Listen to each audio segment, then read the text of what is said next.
G'day, Ricardo Bosi here, reporting from Canberra and the movement here in Canberra to retake our sovereignty. Now, there's a lot of going on down here and a lot of misinformation, basically fed by the mainstream media, which is no surprise, and the politician, again, no surprise. And unfortunately, but to be expected, infiltrators and bad actors infiltrating the camp and trying to derail the whole process, spread rumours, dissipate the energy. So I want to address as a matter of urgency a number of these things so you can actually know what's truly going on as opposed to what's being reported by these people that want to kill this movement now. The infiltrators, they've been telling people to go away and come back on the 29th of March.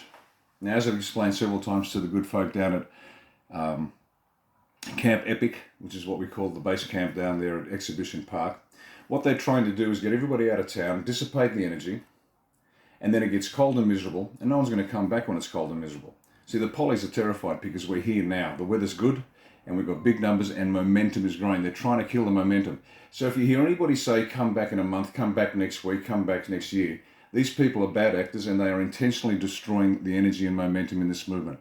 Identify them, spot them, and don't listen to them. And you've got to scotch these rumours. The idea is we are here, and every day we should build up. And next Saturday is going to be a big day. So get here for next Saturday. This coming Saturday, get here for it. And be prepared to stay. Because the mood down here is we don't leave until we win. So that's number one.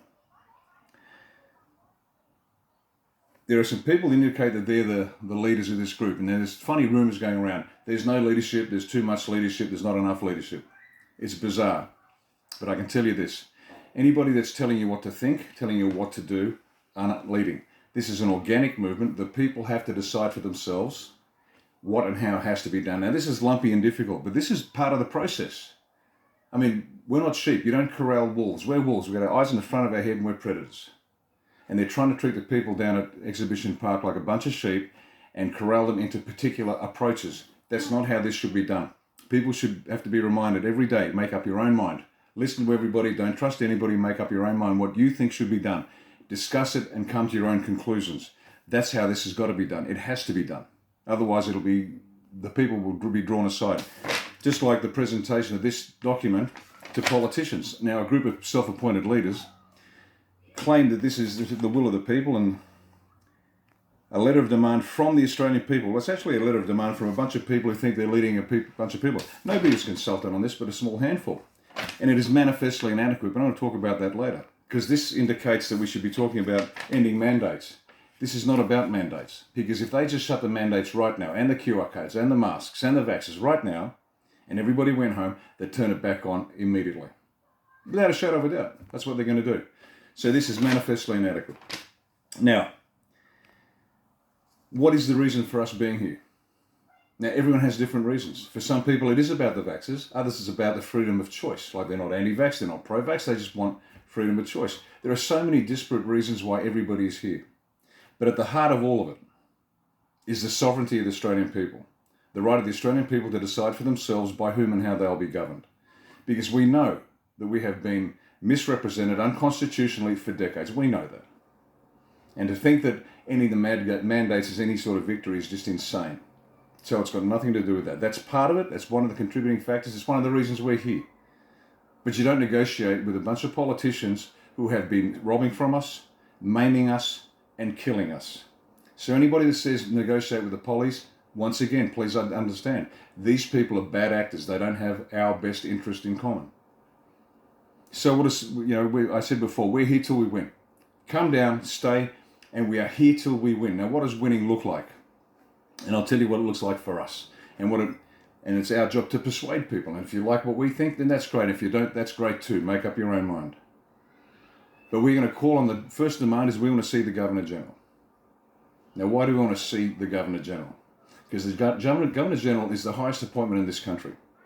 Now, by doing that demand, making that demand, we want to see the Governor-General present himself to the people. And it shows that we are bypassing Parliament entirely. We don't care. We're not interested in negotiating with the crooks that have put us here.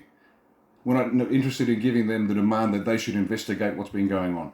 These people should be locked up and charged and investigated. So we're going to bypass Parliament. We don't want to talk to politicians. We don't want to talk to the media. We don't want to talk to anybody. We expect the Governor-General to execute his lawful constitutional duty. Now, he has the responsibility and the authority that if a government operates unconstitutionally, he must warn them to stop. If they continue, he is required to dissolve Parliament. So that's number 2. 1, we want to see the Governor-General. 2, we need him to dissolve Parliament, which is no more than demanding he do his duty, his constitutional duty. He then appoints, 3rd step, a new Executive Council. And that's basically what we call the Cabinet, but it's actually, in constitutional terms, the Executive Council. So he appoints an Executive Council, and he can pick the best and brightest from the whole Australian population. And he gives them one job: clean up the electoral system so we can have a free and fair election in 3 months. That's it, folks. That's what we think victory constitutes. We want to see the Governor-General, he dissolves Parliament, appoints a new Executive Council, they clean up the electoral system, and a free and fair election in 3 months' time. We are here and we're going to stay until that happens. Now, why is that so important? Because this manifestly inadequate document, signed by both bad actors and people who are just too naive to know what's going on, the demands, the issues are so complex that it cannot be done on a single sheet of paper. So the election does this. People will be able to put their case forward and say, this is what we think should be done. We think that should be done. And the Australian people, in a free and fair election, get the opportunity to decide for themselves what course of action should be taken against what I think are criminals in Parliament. Every MP and every senator. But the people have to decide, not just get a bunch of wannabes, sign a piece of paper and think they are representing the will of the people. How about we go to the people and ask them for the first time probably in 50, 60 years, because the electoral system, as we know, is completely corrupted. That's it, folks. Get down here, stay till we win. Make sure you be as self-reliant as you can in terms of your needs. The people are working it out for themselves. Avoid the people that think they are running the show, because they're not. There are a lot of things going on. And as I said, our position is pretty clear. There's a bunch of us that think this. Victory looks like this. The Governor, we demand the Governor-General present himself. He dissolves Parliament. Appoints a new Executive Council.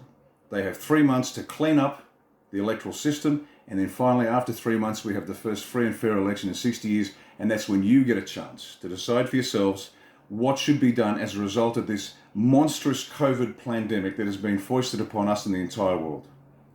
This is the end of the war for the world as far as we in Australia are concerned. If we get the Governor-General to do this, we have won in ways that we can never ever imagine. It's the only way we can win. It's tough, but it's the way we guarantee this never happens again. This is Ricardo Bosi. Looking forward to seeing you here. Come here, stay here till we win. Ignore the rumours. You've got to stay here till we win. Thanks very much.